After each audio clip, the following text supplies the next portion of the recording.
Internet అక్కయ్య శ్రోతలకు నేనొక మాట చెబుతాను. వినండి. ఇంతకాలం నేను చెప్పిన కథలు వింటూ ఆదరిస్తున్న శ్రోతలకు కృతజ్ఞతలు. ఈసారి నేను దీర్ఘ కవిత వినిపిస్తున్నాను. ఉత్తరాంధ్రాను వణికించిన హుదూద్ తుఫాన్ బీభత్సం చూసిన రచయిత హృదయ ఘోషే ఈ దీర్ఘ కవిత. దీని పేరు 'దింపుడు కలము'. వల విసిరినంత మాత్రాన ఎప్పటికీ సముద్రం చిక్కదు. నేల నీళ్లు ఎన్ని తాగినా మబ్బుల పొట్టలు పగలక మానవు. ఆశకు, అవకాశవాదాలకు హద్దులున్నాయి. ప్రకృతికైనా, మనిషికైనా సరిహద్దులున్నాయి అన్నారు బరకు. ఈయన అసలు పేరు బండికట్ల రవికుమార్. రవికుమార్ గారు టీవీ జర్నలిస్టు. ఈయన కథలు, కవితలు వ్రాస్తారు. గుడ్డికన్ను, శవాలు ఎత్తకండి. ఈయనకు రమ్యభారతి సాహితీ మాసపత్రిక వారు నిర్వహించిన కవితల పోటీలో తెలుగుపల్లి సవ్వడి అనే కవితకు బహుమతి వచ్చింది. నిర్వికార తృప్తి, మల్లితీగ, చినుకు మొదలైన కవితలు రాశారు. వరం అనే కథ కూడా వ్రాశారు. రవికుమార్ గారు వ్రాసిన దీర్ఘ కవిత 'దింపుడు కలము' చదివే ముందు మీకో విషయం తెలుసా? అందాలు ఒలకపోసే సముద్రాన్ని అందరూ చూస్తారు, ఆనందిస్తారు. కానీ అందనంత ఎత్తుకు ఎగిరే సముద్రాన్ని చూడాలంటే అమ్మో! దివిసీమ ఉప్పెన ప్రభావం చాలా మందికి తెలియకపోవచ్చు. కానీ సునామీ క్రోధం ఎంత తీవ్రమైందో రెండు పదుల నిండిన వాళ్ళందరూ చూశారు, విన్నారు. మనిషి తొలి ప్రయాణం ప్రకృతిని అర్థం చేసుకుంటూ సాగింది. దాన్ని జీవనానికి అనుగుణంగా మార్చుకుంటూ నాగరికుడయ్యాడు. ప్రకృతి చేసిన ప్రళయ తాండవ దృశ్యాలను, వాస్తవాలను చాలా దగ్గరగా చూసిన కవి హృదయ ఘోష మాటల్లో చెప్పేది కాదు. రేపటి తరానికి మనం ఏం మిగిల్చాలో తెలియచెప్పేదే ఈ దింపుడు కలము. అసలు దింపుడు కలము అంటే అంతిమ సంస్కార సమయంలో జరిగే తంతునామం. చనిపోయిన మనిషి చేసే శవయాత్రలో చిట్ట చివరిసారిగా మళ్ళీ ఆ మనిషి బ్రతికి వస్తాడేమోనని ఆశ చావక మూడుసార్లు శవాన్ని దించి పిలిచే పిలిపే దింపుడు కలము. చనిపోయిన మనిషిపై ఆశ చావక ఇంకా పిలవడం అంటే మనిషి ఎంత ఆశాజీవో అర్థం చేసుకోవచ్చు. నిర్జీవ దేహాన్ని బిడ్డా ఒక్కసారి లే నాన్నా, నేను నీ బిడ్డని పిలుస్తున్నాను, లే నాన్నా, లే నాన్నా అంటుంటే ఆ దృశ్యంలో ప్రేగులను ద్రవింపచేసే ఆత్రత ఉంది. ఊపిరిలేని మనిషి కేవలం కన్నవారి పిలుపుకు లేచి రాడనేది ఎవ్వరూ కాదనలేని సత్యం. కాని ఇది మనిషిని నడిపించే ఆశ చేసే ప్రయత్న రూపం. అదే ఆశ నాలో జ్వలించింది. దింపుడు కలము జనించింది. మనిషి మనుగడ ప్రకృతితో కలిసి సాగాలి. కాని ప్రకృతిని ఎదిరిస్తూ, సవాలు చేస్తూ కాదని ఘోషించింది. నా హృదయం నుండి జాలువారిన ఈ కవిత దింపుడు కలం. అలకమందిరంలో అంతఃపుర కాంత గుడ్డి దీపం మధ్యలో కూర్చుంది. నిలువెల్ల గాయాలతో అలకాపురి వెలవెలపోతుంది. నాలుక పిడిచకట్టుకుపోతోంది. గుక్కడి నీళ్లు ఇవ్వండి. ఏ తల్లి కన్నెపిట్టో బిక్కుబిక్కుమంటున్నాడు. నిలదిక్కుకునే శక్తినివ్వండి. నిలువెల్లా నాలుకల పిశాచి కర్కసత్వం కాటేస్తుంది. కెరటాల బలమి కేతనమయ్యింది. ఒక్కసారి కాదు, రెండుసార్లు కాదు, పదే పదే విచ్చుకున్న పువ్వుల్ని నలిపేస్తూ, కట్టుకున్న బుళ్ళను కూల్చేస్తూ, పురుడు పోసుకొని గుట్లను పగలగొడుతూ, నరాల్ని, పేగుల్ని, రక్తాన్ని, మాంసాన్ని పచ్చిగా, పిచ్చిగా పిసికి వదిలేస్తుంది. కన్న బిడ్డను శ్మశానంకు మోసుకుపెళ్ళే చింకి చీర తల్లికి తెలుస్తుంది కడుపు కోత ఎంత నరకమో. పంట కోస్తున్న రైతుకు తెలుస్తుంది ఆకలి విలువ ఏంటో.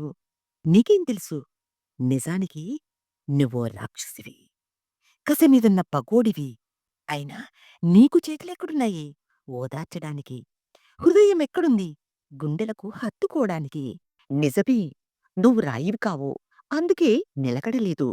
చెట్ల చాటు తెలిసినా నీడనివ్వలేవు. నీలో ఉందో గర్భసంచి, రక్త మాంసాలు వీర్య కణాలతో సంబంధం లేని ఉత్తి నీళ్ళ తిత్తి. నీలో పుట్టే వాటికి బంధుత్వాలు లేవు. అందుకే నీకు ప్రేమ తెలియదు. నిత్యం చలిస్తూ నిలువెల్లా కదిలిపోతూ కనికరమనే గుణాన్ని విసర్జించేశావు. కేవలం గొడ్రాలైన మంత్రసానిలా మారిపోయావు. నీకు కన్నతల్లి విలువ తెలియదు. రొమ్ము చీకుతూ పాలు కుడిసే పెదాల మత్తు ఎరుగవు. ఎవరిని ఎత్తుకున్నావు? ఏం దాచుకున్నావు? ఎందుకిలా చిత్రహింసలు పెడుతున్నావు? ఏ తప్పు ఎవరు చేశారో తెలియదు. నేరంపై విచారణ చేయలేదు.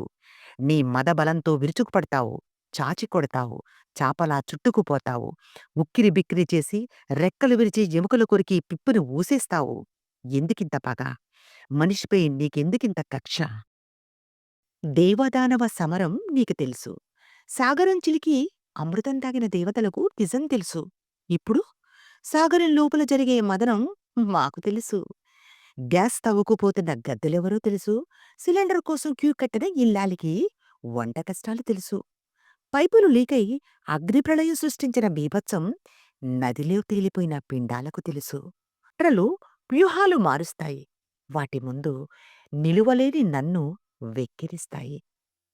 అమృతం ఎంగిలి ఎరుగని మేము అప్పటికి ఇప్పటికీ నిమిత్తమాత్రులము. నిన్నే దైవం అనుకున్న అభాగ్యులం. పవలించిన వాడివి భరిస్తున్నావు. తవ్వుకుపోతున్న వాడివి కరెన్సీ కట్టలతో కటాక్షిస్తున్నావు. సామాన్యుడిని పరిహసిస్తున్నావు. నీ ఘోష నీదే. ఎదుటివాళ్ళ ఘోష అర్థం చేసుకోవు. నువ్వు చేసే పనికి ఎన్నిసార్లు ఏడవాలి? ఎన్ని చావుల్ని కళ్ళారా చూడాలి? నిలువెల్లా విరుగుపడ్డ చెట్టు నిన్నేం చేసింది? తల తెగి పడ్డట్టు కోసుకుపోయిన రోడ్డు నిన్నేం ఎదిరించింది? చేసిన అప్పులు తీరకముందే ఇల్లు కూల్చేశావు. కలకలలాడుతున్న పంటను తుడిచిపెట్టేశావు. లెక్క చెప్పు. నోరులేని జీవాల్ని ఎన్నిటిని చంపేశావు. పసిపిల్లలు పాలకు, నీళ్లకు ఏడుస్తారనే జాలి లేదు. అన్నానికి మాడిపోతున్నారని దయలేదు. నువ్వన్నిటికీ అతీతమనుకుంటున్నావు. ఏయ్! కాలచక్కెర గమనంలో వెనక్కి వెళ్ళు. నువ్వున్న చోట ఏముందో తడిమి చూడు. అప్పట్లో అక్కడ మనుషులున్నారు. నువ్వు విర్రవీగుతున్న చోటులో పంటలు పండేవి. తీరంతొడను అలతో కొడుతున్నావు కదా! ఆ అల పుట్టిన చోట పిల్లలు తాటికాయల బండితో ఆడుకునేవాళ్ళు. మహానాగరికతలు వెలిసిల్లాయి. మానవ జాతికి సందేశాలందాయి. ఎందుకు నీది కాని చోటులకి చొచ్చుకుని వస్తావు? ఎక్కడో దూరంగా ఉండాల్సిన నువ్వు ఎప్పటికే మధురని మింగేశావు. లంకను ముంచేశావు. చాలా చాలా ఊళ్ళు తినేశావు. అయినా ఆకలి తీరలేదా నీకు? వేటగాడిలాగా వలపన్ని వాయుగుండమనే నెపంతో ఊర్లుపై పడుతున్నావు. నాకు తెలుసు. నువ్వెందుకొస్తున్నావో, నన్నేం చేస్తావో. కంచెల్లో మిగిలిన మెతుకుల్ని ఎందరికి పెడతావ్? కూలిపోయిన కొంపలకి ఎన్ని కట్లు కడతాం? కష్టమొచ్చిందని కాలం నిద్రపోదు. బీదల కలలు నిజం కావు. యోగితాపత్రంలో అమావాస్య రాతలు కటిక దరిద్రుల నష్టం. లెక్క కట్టేవాడి ఎక్కాల పుస్తకం చిరిగిపోయింది. ఆకలికి ఖరీదు కడతారు. కూలిన కొంపలు, పెట్టిన బొందలపై పైసలు లెక్క కడతారు. బలిసిన నోటికి బూందీ అందుతుంది. ప్రసవాలు జరుగుతుంటాయి. ప్రళయాలు వస్తుంటాయి. వైరాగ్యమొస్తుంది, పోతుంది. తృప్తి కోసం తప్పించే శరీరాలు చాటుగా కలిసిపోయినట్టు నేను నీతోనే మళ్ళీ పయనిస్తాను. నీలోకి తొంగి చూస్తాను. మళ్ళీ ఎప్పుడో ఒకరోజు భగ్న ప్రేమికుడిలా సైక్లోన్ బాటలు పట్టుకుని నాపై దాడి చేస్తావు. గాయం చేసి వెనక్కిపోతావు. గాయం లెక్కలు తెలుసు. తీసిన గోతులు తెలుసు. అయినా శిథిల నగరాలు, చితికిపోయిన బ్రతుకులు, కుళ్ళిపోయిన బొందల మధ్య నిలబడ్డ నాకు ప్రశ్నలే మిగులుతాయి. కన్నీరును తుడవడమంటే పన్నీరును చిలకరించడం కాదు. ప్రకృతిని ప్రేమించడమంటే ప్లాస్టిక్ పొల చుట్టూ అలంకరించుకోవడం కాదు. పెద్ద గీతల మాటున చిన్న గీతలు కనిపించకపోవచ్చు. కాని చిన్న చిన్న చుక్కలే ఆకాశంలో వెలుగు దివ్యలు. నాటే చిన్న చిన్న మొక్కలే రేపటి వనకాంతులు. సాగరమా, నీకో లేఖ రాస్తాను. కన్నీటిని కలల్లో పోసి రాజీకి రమ్మని కబురు పెడతాను. హుదూదు బాధతో కాదు, దివిసీమ ఉప్పెన జ్ఞాపకాలతోనూ కాదు. స్మారక స్తూపాల మధ్య నించుని దిప్పుడు కలం వద్ద కేకలు పెడతాను. మరుపు, కాలంతో పాటు ధైర్యాన్ని కావలించుకుని బతికేస్తాను. ఉపగ్రహ చిత్రాలతో నిద్రలేచి పరిగెట్టే కంటే చితిపై నుంచి ప్రకృతిని దించే ప్రయత్నం చేస్తాను. కవిత నచ్చిందా?